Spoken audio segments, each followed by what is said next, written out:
Now, if you're working particularly on building your arches, the heel lifts that we just saw are already really good for you, but you might want to train yourself to lift up the first toe. If you look at this, you see how my arch is already engaging, and I just lift the big toe here. And in the beginning, it's hard for you to do this. You might just lift all of the toes because they act as if they're one thing. Eventually, your brain is going to map it out that you can just lift one.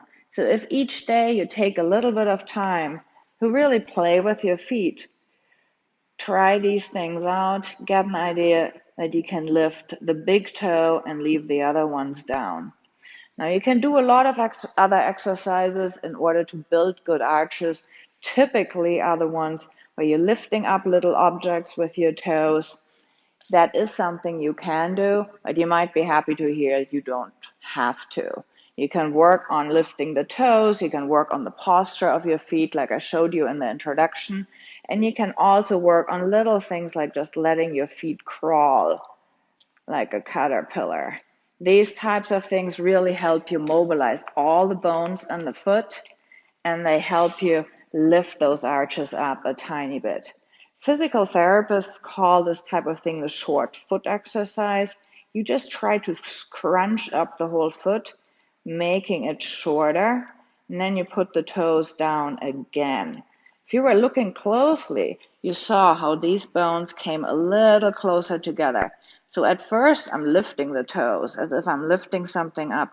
Then I just relax the toes, but I leave the middle of the foot like this. So the whole foot gets a little bit shorter. Now, of course, I can lengthen it again just by flattening it out a little, letting it pronate a little bit, and now I have a longer foot. So it's really important to make sure that all these bones are moving nicely.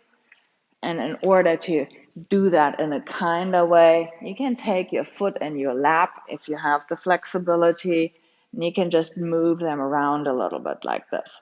This is really nice on these long bones in the middle of the foot, but also when you're getting into the short little bones here closer to the ankle. And you can really just grab the foot in both hands like this, move it in one direction, move it in the other direction.